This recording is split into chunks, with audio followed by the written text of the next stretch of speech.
That was just a great performance, in all three phases by our guys. We had to make some big plays on offense, on defense, and on special teams to come away with that win. Obviously, you're playing a team in Duquesne who hadn't lost in conference to that point.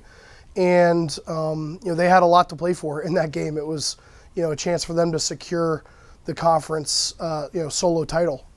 So for us, making the trip out there, getting out to a hot start, and coming away with a victory was, just a huge day for our program and for our kids. And, we accomplished a lot this weekend, obviously with the victory, but, from a program standpoint in terms of achieving our fourth Division I win on the season, which is, double from what we had last year.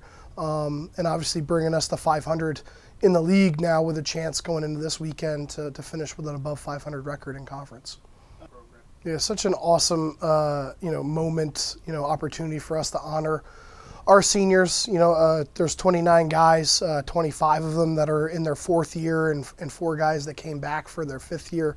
And we're talking about guys that have just poured, everything into this football program and for this college these last 4 or 5 years. So, a lot of what we've talked about this week and our philosophy going into this weekend is to honor them, through our practice habits, through our execution throughout the week, and obviously sending them out, on a high note to end their career at WB this weekend. So, really proud and thankful for those guys because, they are who the program is. They run the program. It's a lot bigger than me or any other coach, and just it'll be a really emotional day, I'm sure, for all of us, and it'll be a challenge to keep those emotions in check.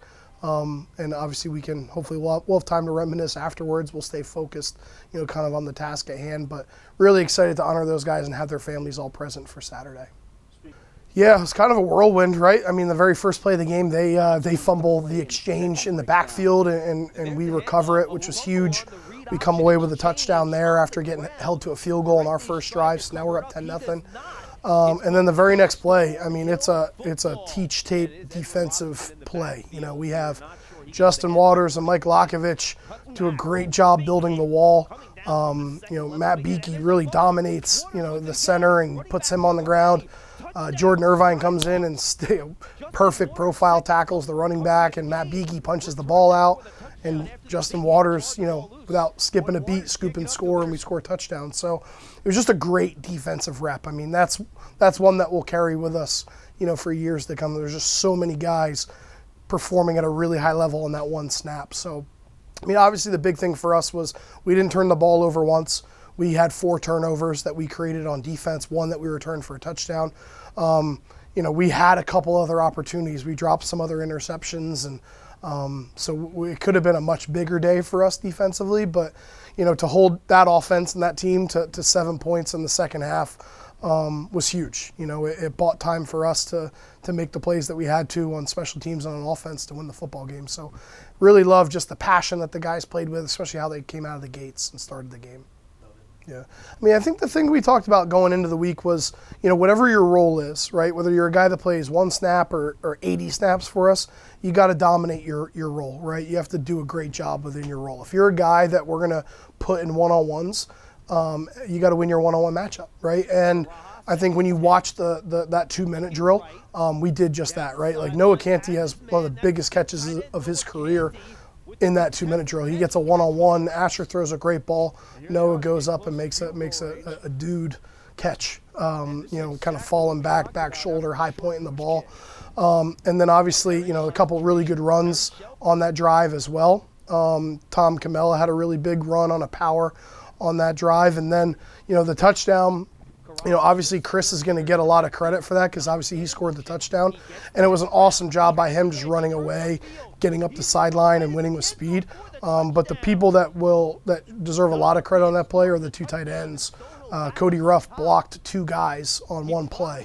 And Noah Canty blocks his guy 15 yards down the field and puts him into the sideline. So just a phenomenal job from an effort standpoint, and people fighting for each other and playing hard for one another. So those are the coaching points there. It's not scheme. It's how we're doing what we're doing, and that was what was really exciting to see as a coach. I was really pleased to see the production that we showed on the ground this past weekend. Obviously, Jermaine in the 2.5 quarters that he played this past weekend, went for over 100 yards and was really doing some good stuff. Weren't able to get him in the end zone, but then after he's out of the game, Xavier Woodard came in and really ran hard. He got in the end zone for us. Moved the chains. Tom Camella had a couple of really good runs, especially in that 2-minute drill at the end of the game. And I think a lot of it just comes down to our offensive line. We were doing a great job of creating holes, of moving people. Our receivers probably had their best game blocking on the perimeter. We highlighted that in our team meeting on Monday, just showing some of the clips of those guys battling down the field. Cam Alves, Jake Newsham, Chris Dahmer-Cant, Brigham Dunphy, those guys just battling and blocking, blocking on the perimeter, blocking downfield. Noah Canty had a really big game for us. So, there's just a lot of people that had their hands in on it. And that's good because when one thing gets shut down or removed, right, you have other guys that step up and make big plays for you. And that's what happened. That's what's going to have to happen this weekend.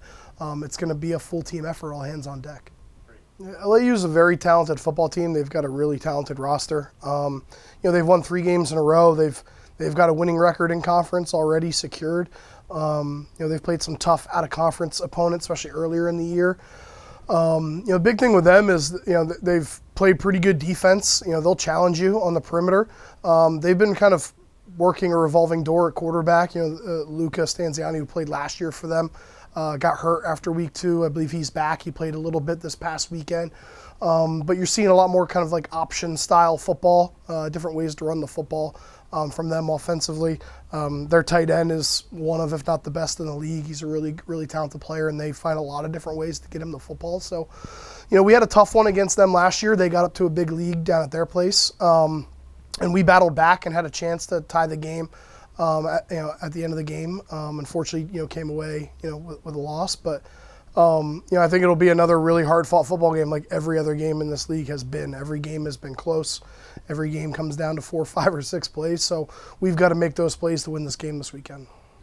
Yeah, he can really disrupt a football game. They're going to play with a 5-man front a lot of the game. They're going to play some tight man-free coverage outside, so he's a disruptor. He's a guy that can get after the quarterback. He gets a lot of TFLs. He blocks, kicks, he bats the ball down at the line. So he's somebody that you've got to put hat and hands on at all times. And with really good players like that, you have to be able to run at him to try to wear him down. You got to be able to run away from him. You got to be able to read him. And you got to be able to, to account for them in all your protections, because he's kind of the guy up front that makes things happen for them. So really talented football player and somebody that you've got to really game plan for. Yeah, they have some really great skill. Obviously, I think we're expecting to see 2 quarterbacks play. Number 10 has a good arm, but he's a really mobile quarterback, does a lot of option type stuff with them. He can really hurt you with his arm and with his legs.